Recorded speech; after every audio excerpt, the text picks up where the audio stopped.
What is going on, hybrid shooters? It's Jason Vong. Welcome back to another Gear Talk Thursday, a weekly video series where I either showcase a new piece of gear or a current one that I'm using that I want to give a little mini review on. So in this week's video, I want to talk about my new favorite gimbal setup for wedding films and really just any sort of one-man production work. So as you guys know, we love using the ZHIYUN Crane 1 and recently the Crane Plus to get cinematic shots of our couples just because of the lightweight form factor of this gimbal. It's easy to pack, it's easy to carry around. You can see all of my reasonings for my love for this Crane Plus gimbal in my review. But we love using it with the Sony a7R III and the a7 III just because they have fantastic autofocus. We love using the light prime lenses. The Bodice 18 from Zeiss, 25 from Zeiss, and the 55-1.8 also from Zeiss. We just love using those combinations. And we get stunning video results out of them.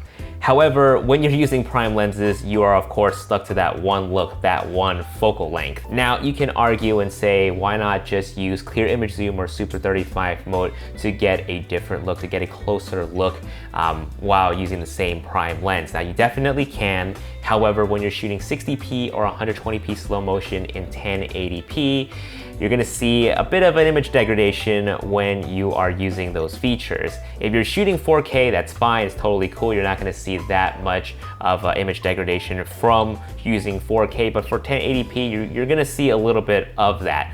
So the issue that we've been running into at weddings now is that we don't have a lot of time shooting with the couple for their romantic session. For videos, we love to shoot these romantic sessions to have these hero shots of our couples for their weddings.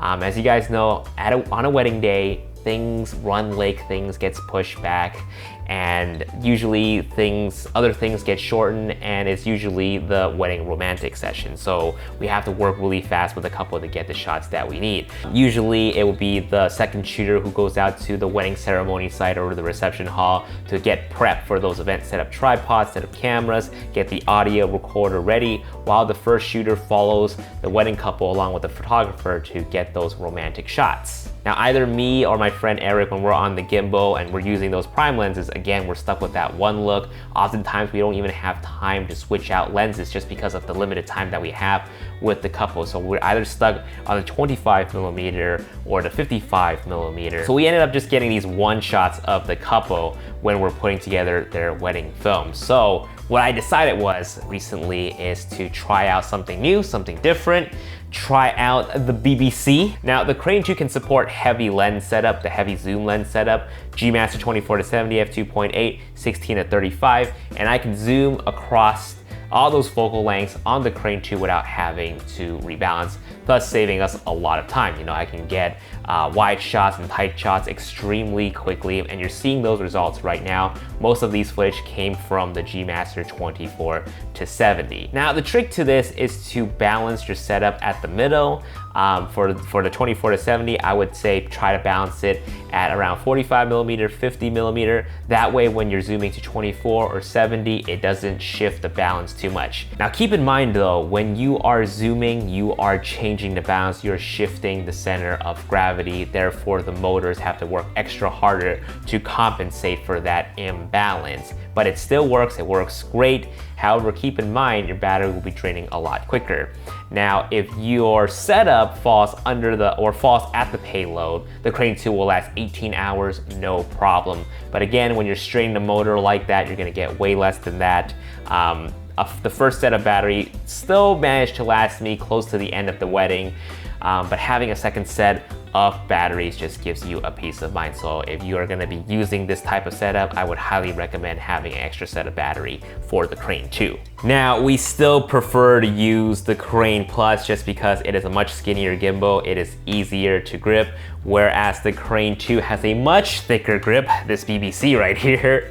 It's much harder to grip. I had friends, the ones that I shoot weddings with, they got a chance to use this for a little bit and they're just like, man, how do you do this? Like, this is so heavy. I feel like my hands are cramping up after 30 minutes just because of how thick the handle is.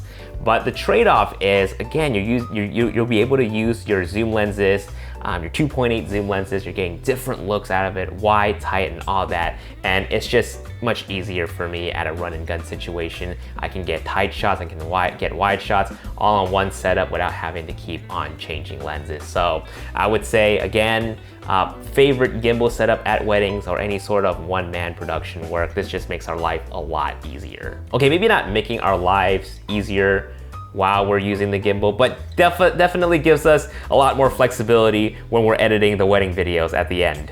By the way, guys, let me know in the comments down below if you guys want to see more wedding film tutorials from me. I'm thinking about doing like a month-long video series on just purely wedding films. There's gonna be some other stuff going on as well for the hybrid shooting side for photography, but definitely this month I want to concentrate a little bit more on producing wedding film tutorials, and then next month maybe jump on to something else, just because right now it is wedding season and I want to get as much information out there as possible as to how we shoot our wedding films and what are some of the tips and tricks that we picked up over the last 3 years that I really want to share with you guys. So let me know in the comments down below if that is something that you want to see. So let me know in the comments down below what you think of those results that I've gotten on the Crane 2 and the 24-70 G Master. And while you're at it, hit me up on Instagram and tag me in your dopest shot using a gimbal. My handle's at JasonVMedia. Guys, thank you so much for watching. I'll see you guys in my next video.